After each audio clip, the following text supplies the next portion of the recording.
Hey everybody, how are we? It's been ages since I've done one of these installments. I hope you're all doing well. Real life has gotten in the way. I've been having car problems. I drive a German car.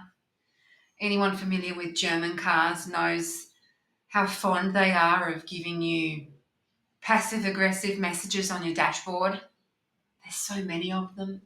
Anyway, I got one last week and it was a picture of a car with like a hoist underneath, and it said, "Visit workshop."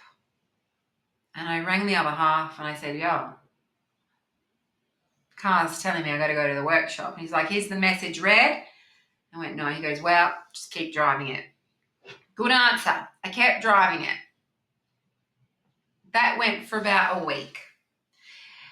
And I'm in peak hour traffic one day, and that nice passive aggressive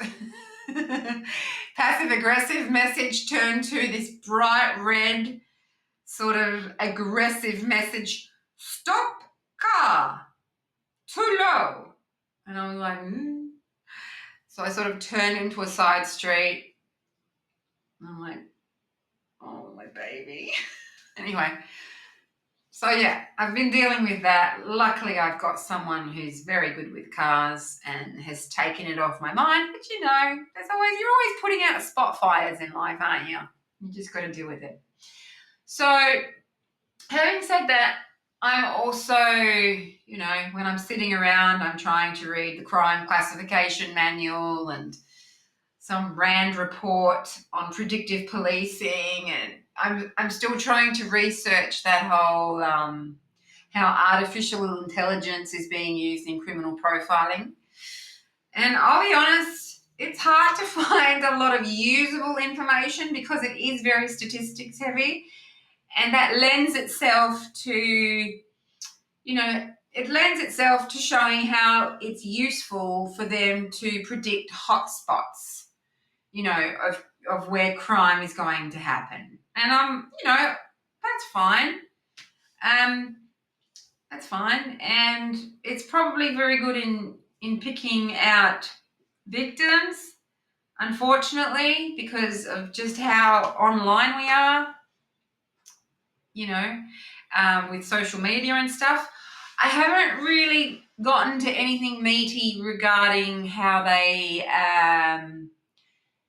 use predictive policing for profiling criminals. I haven't. I'm 100% convinced that they do, but I haven't read anything yet.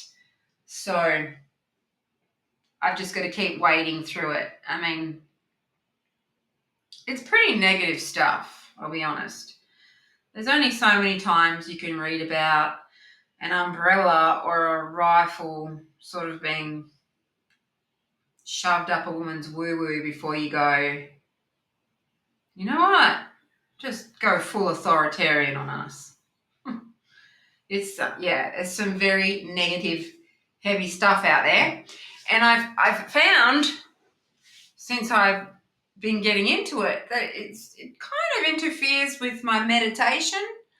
I like to meditate because I really value the observations I get from that. But when your head is full of that kind of rubbish, it's very hard to balance the two. So, I think at some point someone's got to make a decision. I have to make a decision about what I value more. Anyway, no whining. I will persevere with this reading. I will at least finish this little project before I cut the cord. Anyway, why am I here? I'm here to talk about whatever Kohberger updates there are.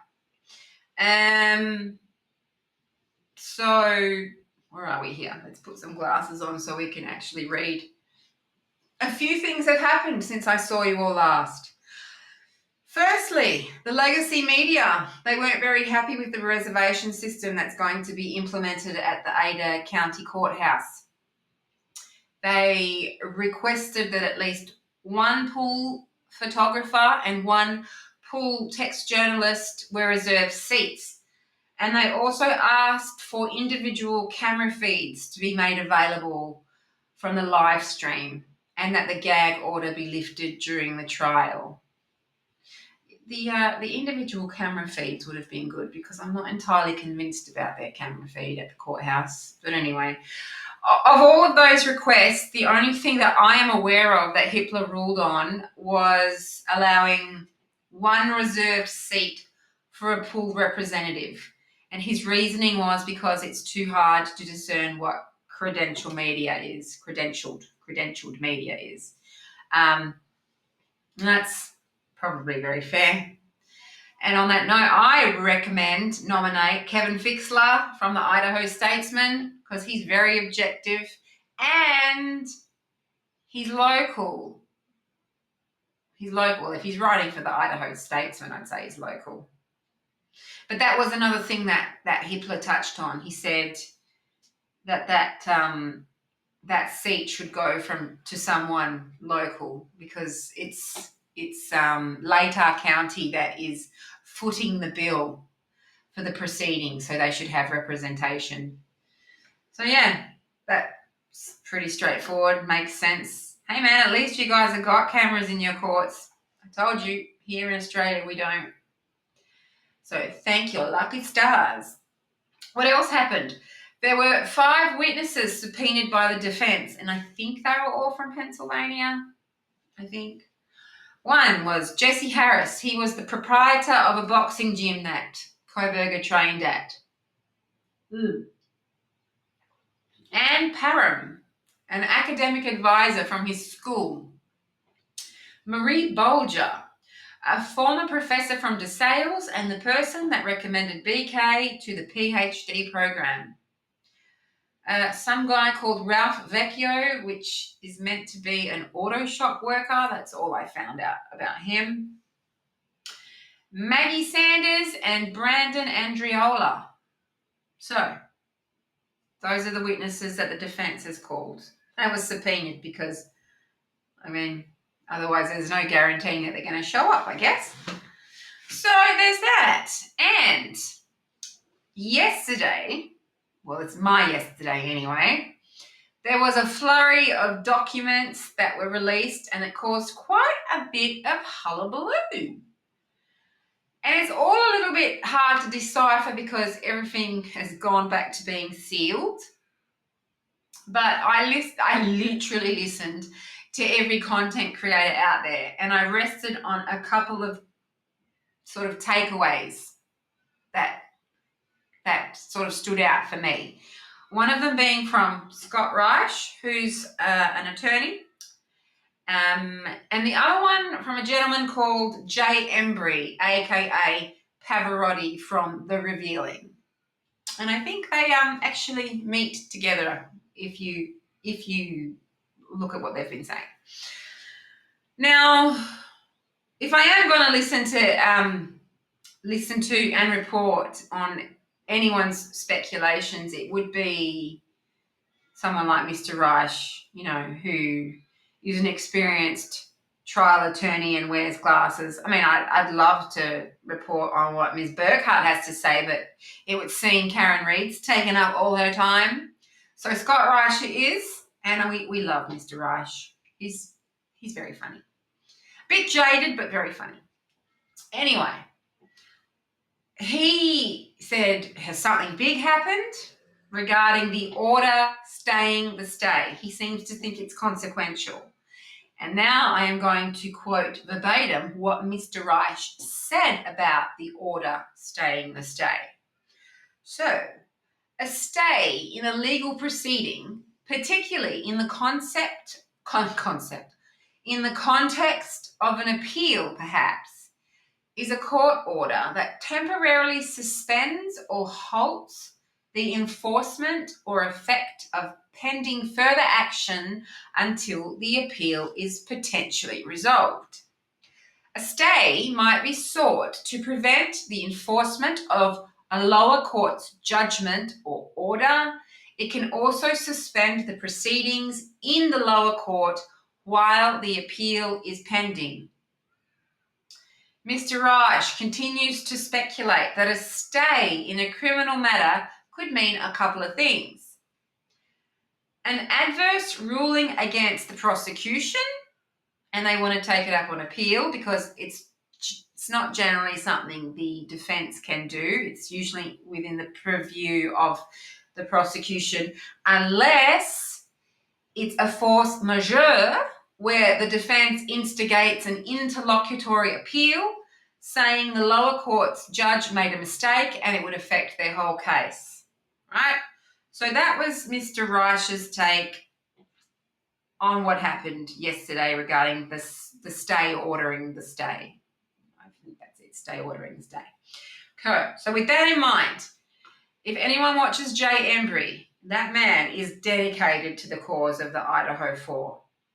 He's shrouded in mystery. He uses a green screen, and that's probably because he's dropping names every 5 minutes, so I'd be using a green screen too. In fact, I hardly ever use any names because that's just the safest way to be. But anyway, kudos to him. There is no doubting this man's dedication to this cause. So what does he have to say about it?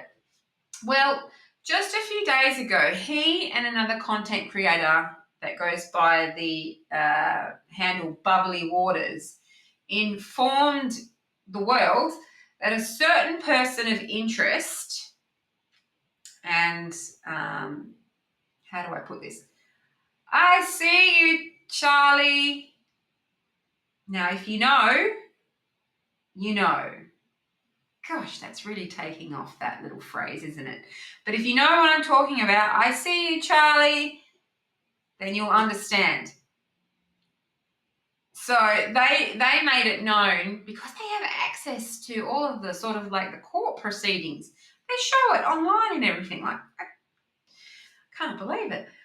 But anyway, that particular person of interest had been apprehended by law enforcement and was going through the system. So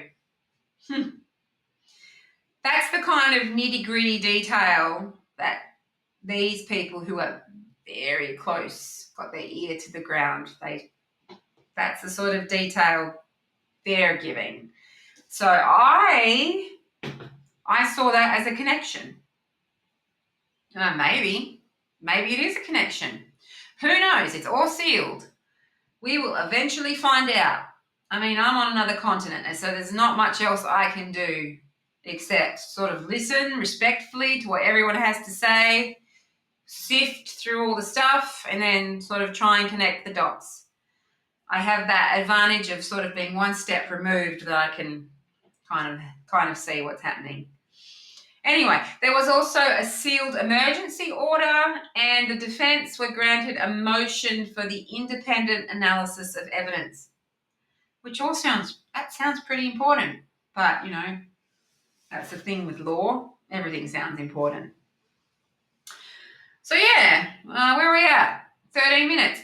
Well, yeah, if you're hungry for speculation and very, speculation that's not without merit, that's a sort of a backhanded compliment.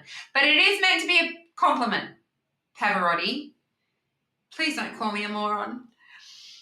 If you're hungry for speculation where you can sort of connect the dots yourself, go look at J.Embree. It's worth it. And then, then there's Mr. True Crime, Scott Reisch, the jaded defense. You wouldn't even know that he's a defense attorney, honestly. You'd think he was from the prosecution. He's a shocker. I've told him in his comments that he has to retire, but that's just joking. He knows what he's doing. Oh, and there's also that Jules from True Crime Reactions. She got the FOIA on the whole Buddy the dog thing. Yeah. Apparently it wasn't BK that filleted Buddy the dog. And then there's another content creator that said it was done by wild animals. So I don't actually know what's going on with Buddy the dog, but I think we've got bigger fish to fry, hey? Anyway, I think I am done here. I have put my mug on the internet. It's a beautiful sort of cloudy, awful day. My dogs haven't sort of interfered with this. So I think this is where I'm going to leave you all.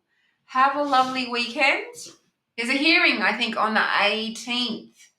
So I'll probably be tuning in again there for that. So, yeah, have a lovely weekend. See you all later. Bye. Mwah.